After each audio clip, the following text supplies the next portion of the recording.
A, B. Oh my God, I forgot it. Wait, D? G. We'll start again. E. F, F. G, G. H, H. I, I. J, J. K, L, M, I know that one.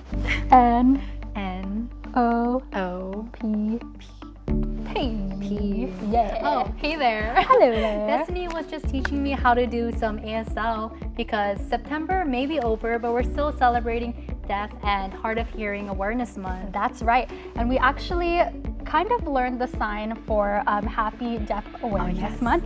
So we're going to try it. It's Happy Deaf Awareness Month. Yay! Viva! Viva!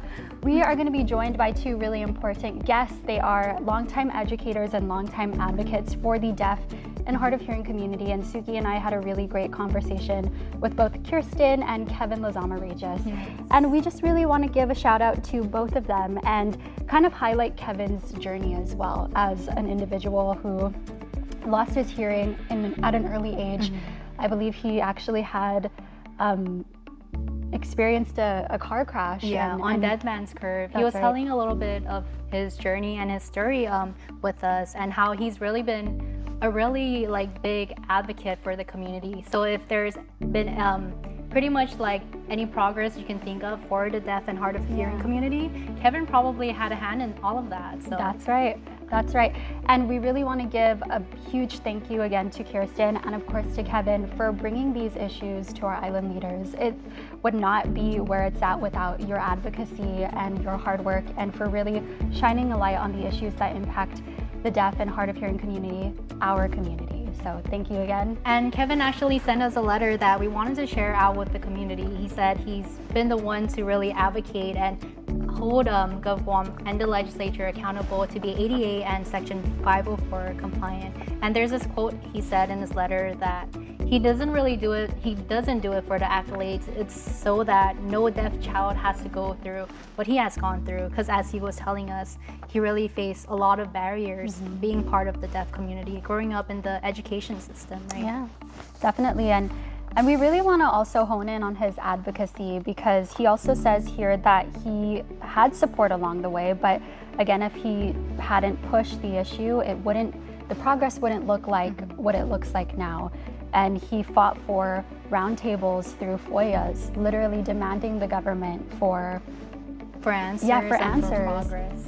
And it's really beautiful that he's advocating for language access, and we really talk about that in the upcoming podcast with both Kirsten and Kevin, how crucial it is to provide our community with closed captioning, with interpreters, again, access to language. Yeah, something and breaking down yes. those barriers and making more inclusive for all of us here, and especially for the deaf and hard of hearing community. Yeah.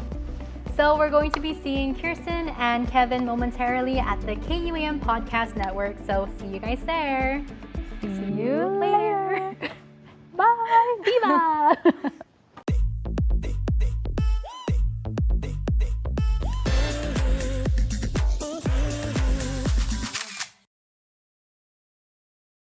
Happy day, everyone. Welcome back to another episode of Off the Record podcast where nothing is. As you all know, September marks Deaf and Hard of Hearing Awareness Month, and we are joined by some very, very, very special guests, and we're going to introduce ourselves in American Sign Language. So, Kirti, you want to kick it off? Yes. So, happy day. My name is Kirsten Rosario. My sign name is letter K, and he's like this, and I'll be the interpreter today. Thank you for having me.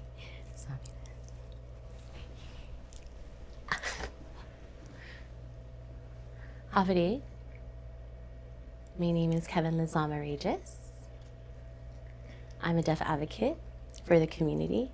Hello, everybody. Yay! We're gonna try our best. Okay, Hafide, my name, finger spelled, is Destiny. Wait, Destiny. Well, I know you guys are ready, but nice to meet you. Okay, I'm gonna do my best. I just learned this. Okay, wait. Hafide. My name is fingerspell A-T-S-U-K-I.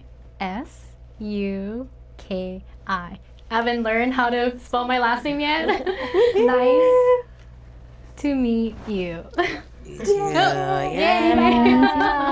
Phew. I was nervous. We're all nervous. Oh my gosh. But I think this is really awesome that we're sitting down and speaking about a really important topic. Again, we mentioned September marks Deaf and Hard of Hearing Awareness Month. And you guys both do a lot of advocacy work and a lot of, work to just inform our community about not only the culture and language, but the issues, I guess, that impact the community as well. So, Ms. Kears, I wanted to ask you first, we know that you are a longtime educator at the Guam Community College. You're also at Career Tech's Deaf Academy. Can you tell us a little bit more about how you became an instructor and what kind of brought you to this very important work? How I started back all the way in 2012, I would say. I had a deaf and Down syndrome, actually it was multiple disability student. She was 5 years old at the time. I talk about her all the time. The family knows she's my true inspiration, Johanna. She only knew a few signs, and I actually had an awesome team. My the leader of the camp knew basic signs, and so it was just things like play and help and make a letter T, shake it up, toilet, right? We need to know when they use the restroom, and food and drink. And I thought, wow, that was awesome. I've never seen language like that. And so I decided to go to GCC and let you know that GCC, I never knew that before, but GCC has a program. It's had a program since it was a vocational school. And so I took up ASL, 1, 2, 3, advocated for more classes, and then became a teacher. My real background is early childhood, and I knew how important it was for language acquisition for babies. And also, I just had my aunt who played a very special role in my life. She influenced me to love and include individuals with disabilities. It makes me emotional, but it is what it is. And so I never was not comfortable. I was so comfortable in learning, and GCC opened up so many doors. I then flew. I got opportunities to get my deaf education advanced certificate, and imagine, I didn't fly to Hawaii.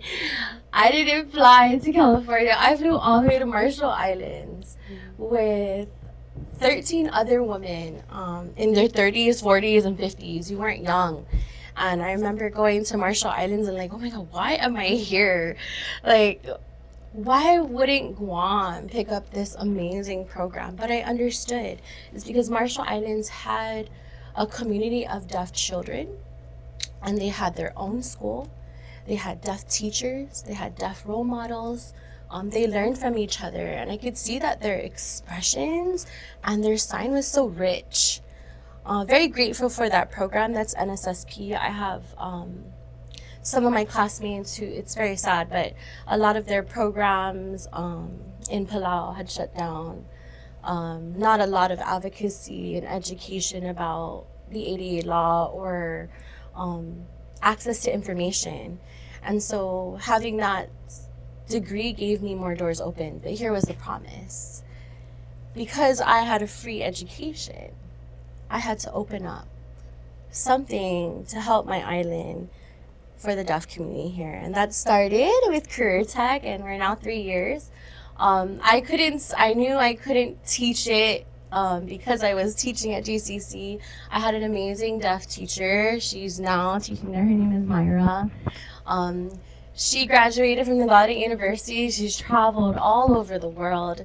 Her experience and her teaching and her lessons to the kids are more influential now that they're learning from a deaf teacher themselves. And a lot of people could not believe that. She was working with me at GCC but couldn't get that full-time job. So I was very lucky to meet the McManuses, and they're beautiful people. If you don't know them, thank you, Miss Adresina, for opening the door. She was a deaf educator back in the 80s when a lot of the deaf adults now were in the schools. She retired out of the special education, and she opened the door to Career Tech right next to the ocean, next to something that the kids knew. They knew if they were from the outer islands. And so we're very happy to be part of that family. The McManuses has opened the doors for us. And now, as you guys see, I do a lot of interpreting out in the community to share that. It doesn't always need to be paid for, but to know that the interpreters have worked so hard to be educated, to teach, to communicate for this underserved community. I'm going to say rich community, because it is a lot of things happening. But yes, the deaf and hard of hearing community is really what attracted me the most. And so I'm super blessed now. Surprisingly, it wasn't through how I met Kevin. I met Kevin through RJ, so I have to thank RJ, his husband. And he took up my sign language class, and he said, oh my gosh, you need to meet my husband, who's been wonderful. And he'll share his story too. But we've been advocating and trying to break the barriers for deaf and hard of hearing individuals. I have old and I have young. I have babies, and I want them to have something for them in the future, a job, opening the doors to many, many opportunities. My kids will be at the Career Tech working so hard, my interpreters. But let me just thank my interpreters too, because without them all over the world and connecting with me continuously throughout these 20 years, yes, it's been 20 years of advocating, I would not be here today. And so they're beautiful. There's only 6 of us. I think I said this before even in KUM. 6 of us, more than maybe like 5 of us outside freelance interpreting, and everyone else has maybe felt a little bit blocked by the system, because there is no full-time jobs for interpreters. And so a lot of my interpreters tend to forget. And so you'll know that maybe throughout if you don't practice it, or you don't study it, you don't speak it, you will forget it. It'll slip your mind.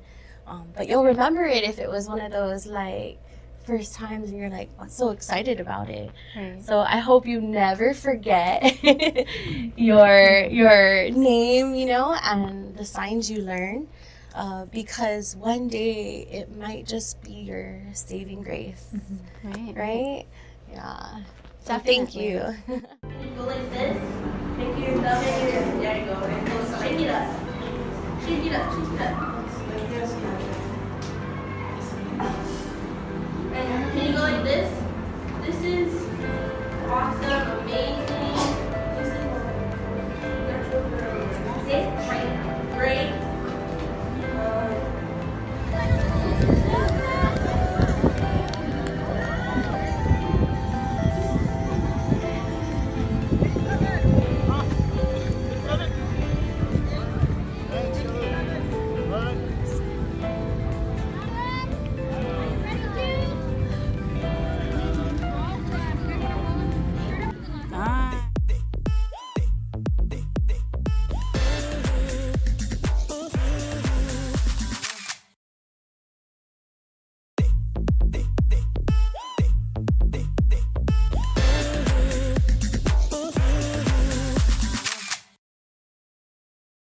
And speaking of that access, I wanted to also touch base on how do you think access to an interpreter has a direct impact on those within the deaf and hard of hearing community, especially on their quality of life? Yes, we don't have a system for like 911 services right now. I have a really good friend.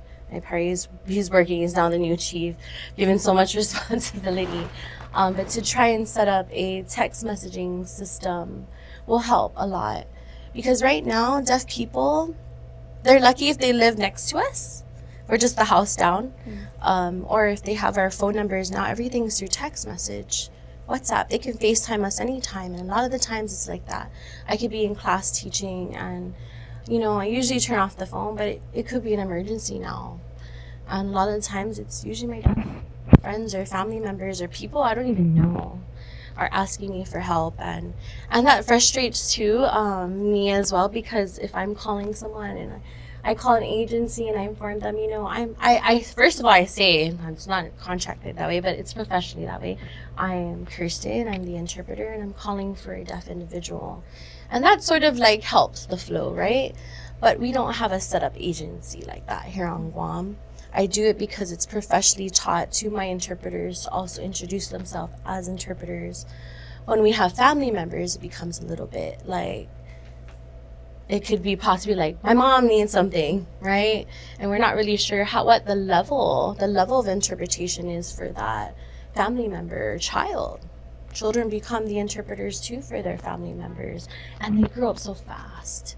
So it's been like that. That's the connection. Just FaceTime directly to us. And it would help to establish these things in the agencies, because then we won't have to we can go through professional and time where we're scheduled when we're ready to serve the community, vice versa, you know. And so versus us okay, on call, here it is, on call, here it is, or even having an agency help us do that. We definitely need the support of our agencies to set up that system. Yeah, and having these conversations really just goes to show why it's so important to have this awareness month. And coming from someone who personally doesn't know much about ASL or the deaf community or hard of hearing community, I feel like these conversations are truly so important, not just for us, but for the whole community to be aware about. But for Kevin, I also wanted to hear more about yourself and your journey, and what are some barriers that you yourself face, especially on island here? So I was born here on Guam. You know, I went to elementary, middle school, and high school here. I did not have direct access. So, you know, my mom tried her very best to fight through the system to understand, you know, even at the time there, we didn't have a lot of interpreters in that time. And so even hearing aids was hard to get. But now it's gotten better. You know, there are some barriers with some things, but there's still barriers in the system. And I'm just trying to support and break off those barriers. You know, so more deaf know, you know, what's happening around the world. And so now I'm pushing a couple agencies in the legislature and the government offices that they need to come on and, you know, develop the Executive Order 2015-015 and push that language access executive order now, because until now, and I'm grown up, right? I got back in during COVID time, 2020.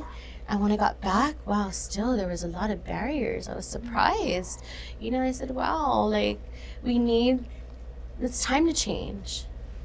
Yeah, definitely. And speaking of too how society can help better support individuals of the deaf and hard of hearing community, I wanted to also ask Kevin, your testimony really stuck out during a town hall meeting. You mentioned that you are a product of the public school system, and you really advocated for more education, more interpreters in the school system. And you mentioned that you had to grow up reading lips. So how was that experience for you, not having access to an interpreter?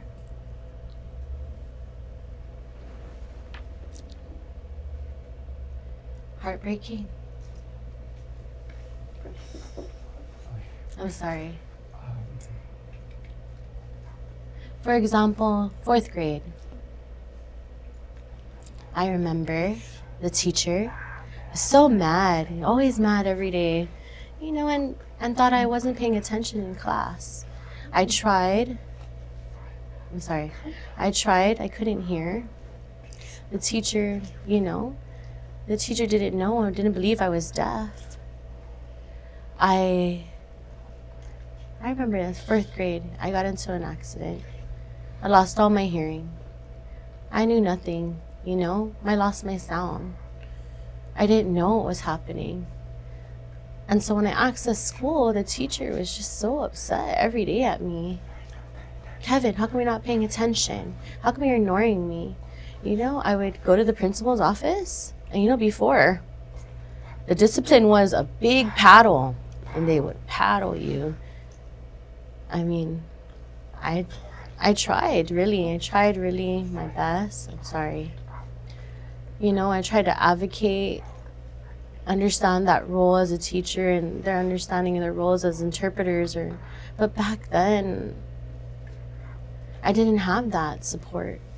And I'm so sorry that that happened. And I think that's why it really circles back to the importance of community support and how we, as part of, the hearing community, can help better support those within the community. So speaking of that, what are, I guess, direct solutions that can come from our community as well? And you guys mentioned, the executive order, maybe assistive technology. What are other things that we may need more of in our society?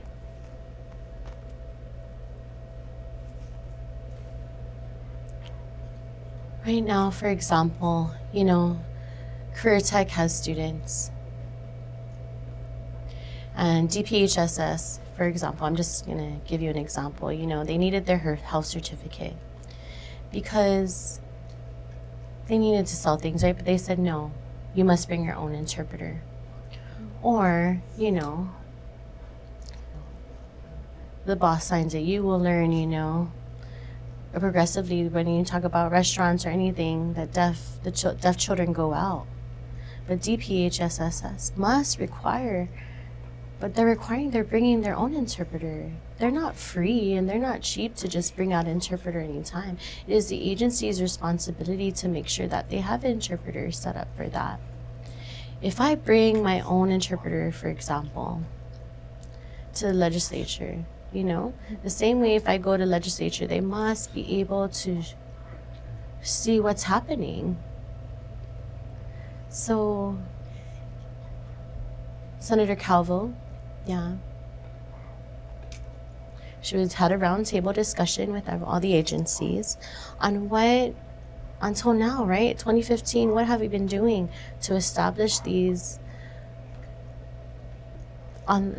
executive order on the 2015-015 on how we provide interpreters for the agencies. And right now that's a federal requirement, and up till now we have no interpreters being offered in any agency. So it's just a really hard push, and we can get people to support that.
I'm so sorry that you guys are experiencing this within the community, and I know Destiny has been covering especially like the lack of interpreters for the Guam Department of Education system. As you mentioned, you grew up in the GDOE system.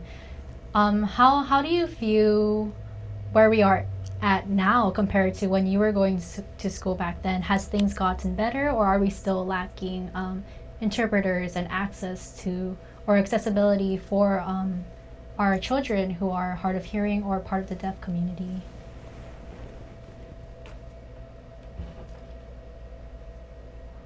Right now, technology has advanced, and so it's perfect. But DOE itself, I'm not I'm not against it. I understand there's barriers there too. The progress is hard. To move on from these things are hard.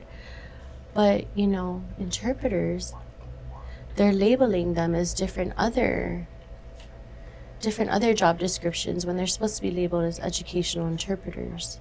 I think that's wrong labeling, you know, one-to-one or school aid or anybody like that. Because if they go to school to become interpreters and qualified interpreters, we're not putting them where they need to be in DOE. They are not cleaners, you know, or they don't watch other students. They're basically, the interpreters are there for, and what they do, they push that to the side. And I think just ignoring that in general. And DC is a National Deaf Center who came out here back in 2019 and then recently visited Guam to kind of like go through and report what GDOE is doing and the barriers that they need, and see that there's still a lot of things that need to be changed, and I don't see a lot of change happening. So what I've done is I've been able to FOIA certain agencies, you know, and trying to do the research and continue with not giving us barriers, but I don't know how they can ignore them when the deaf need a lot of support and services. But I feel like you guys still, with your advocacy and education, are making great progress with our community here. So hats off to you both. I just want to touch on, the great things within the community too. Can we talk a little bit more about deaf culture? And, there's a strong sense of identity in the deaf and hard of hearing community. So can you just share a little bit more about that too? So recently, I was able to do the proclamation signing at the government office with Lieutenant Governor, and I was really not hoping a lot. I didn't expect a lot of people to show, but I saw that there was young and old, and they were sitting across each other, and they were able to collaborate and shake hands, and that was a perfect day for me. I came from a younger generation, and an older generation, but we didn't always collaborate before, but today, just to see that is awesome. Definitely. Yeah. And it just goes to show, I feel like, that while there may be many gaps in our system, our government services, and in education, our community is really strong and resilient. So I also am deeply curious, as someone who doesn't know a lot of ASL or how to communicate this way, but what are some, phrases or, some phrases that you can teach, not just us, but our community, that we can communicate with you, that will help people as individuals to kind of break down that barrier in communication. Sorry, that was long-winded.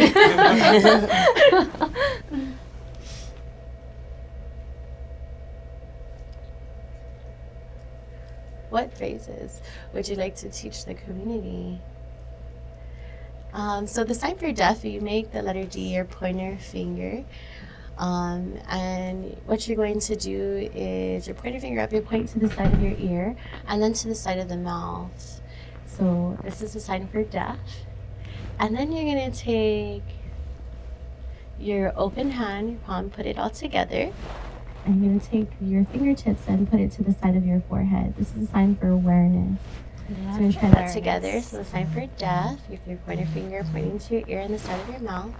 Open hand, fingertips to the side of your forehead. It's awareness.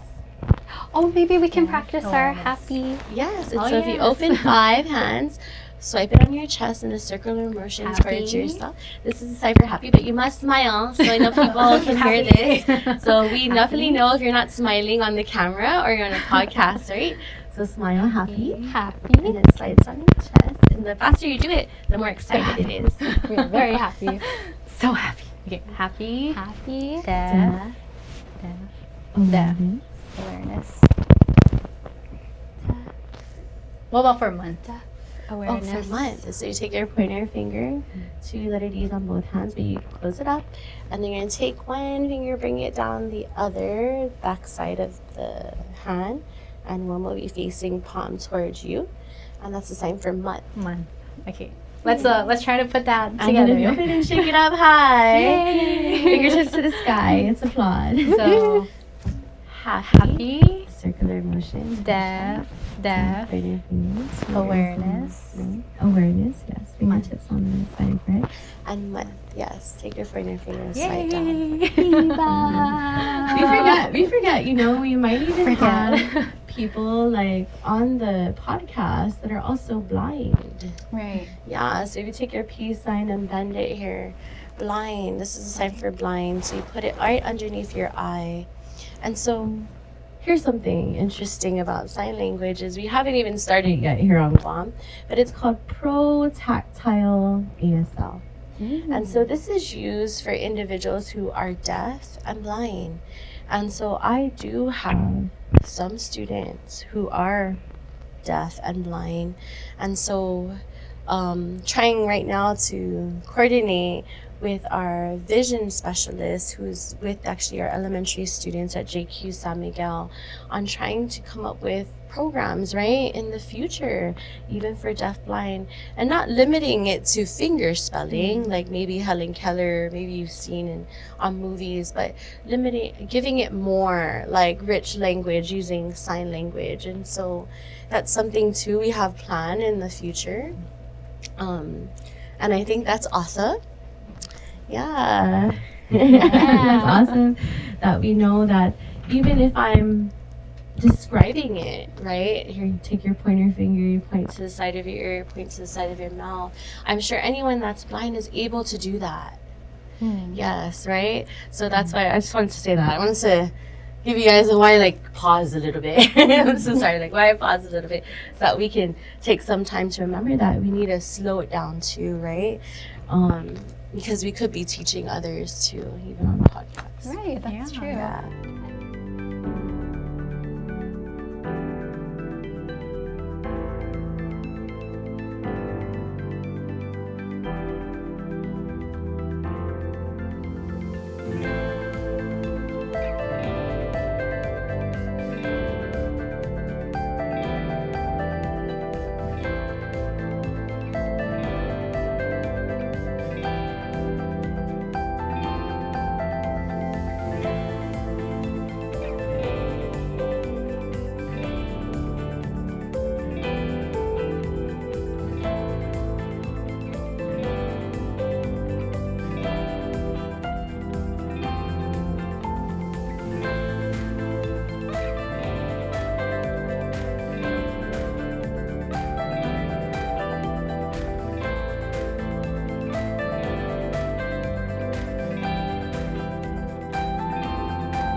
I love that. We're learning so much today. And I think it's really also our responsibility to, as a community, to uplift each other and support the community. So we're definitely here at KUAM. You mentioned sign language. Of course, American Sign Language is a language, and if you don't put it into practice, you will forget. Like, I forgot. So we're trying to remember, and to learn and to help support. So thank you both so much. Thank you for coming in today and speaking and sharing your journeys, and of course how we can all better support our brothers and sisters. So thank you guys again. Is there anything that you guys want to mention before we close out? Are you sure? All right. Oh, Maybe we I do. could- I do. So very happy. I'm just gonna say thank you to the collaborators of Jam Session. They'll be interpreters for that concert. Because hearing people love music so much, and I've always wanted, and my interpreters are so awesome. They want to be able to showcase sign language for all the performances. And if you didn't know, and not everybody knows, and I don't label, but Ellie Mack actually signed some of her music too. So I'm very grateful for her and their team at Jam Sessions for allowing us to do that. So please come out. If you see interpretation, you know, there might be people out in that crowd that's deaf and just want to enjoy the same things you guys do here on Guam. So thank you guys for that. And I just want to say shout out to Kevin, because no one has a strong heart like that to FOIA many people, you know.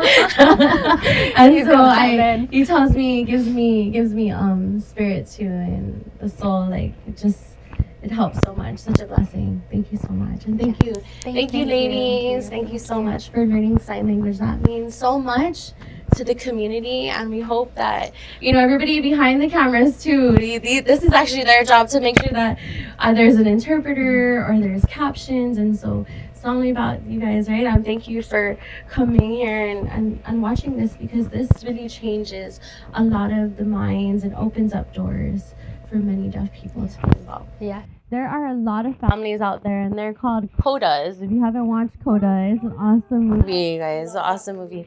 It really portrays a lot of deaf culture, and those are deaf actors. But to the Codas that are out there who've been doing this work of interpretation for family members, please come. You can connect me anytime. My phone is 671-689-0729. You can text me, you can FaceTime me, it doesn't matter. We really need those Codas to come out and help become interpreters, you know. And if anybody is interested in sign language, there's so many uses of sign language. You can use it when you're diving, you can use it through the window, right? I mean, there's some secret languages between your loved ones. There's so many ways you can use sign language. Please, we teach it at GCC, the Guam Community College. We're there. We have classes from 8 in the morning now. Thank God. All the way until 8 o'clock at night. You decide what's better for you. A certificate program that we hope we can make sure to share out with CNMI and more. If you don't know that, that's what's happening right now. CNMI, we've collaborated, and we're teaching and we're training them because they need that. They don't have a teacher actually on Saipan to teach sign language. So they're reaching out all the way here on Guam to include the outer islands. So if you need it, you want it, let me know. Contact me too through email, kirsten.orsario@guamcc.edu. If you can't find me there, you can find me at Career Tech anytime.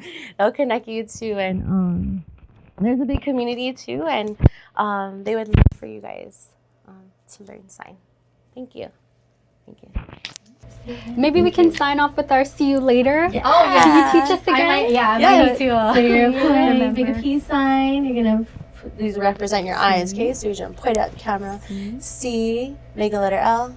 See you later. Ready? See you later. Bye. How do you say bye? Bye. I forgot. That's okay.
Off the Record is part of the KUAM Podcast Network. Watch more episodes on the KUAM News YouTube channel and listen on Spotify, Apple, or wherever you get your podcasts.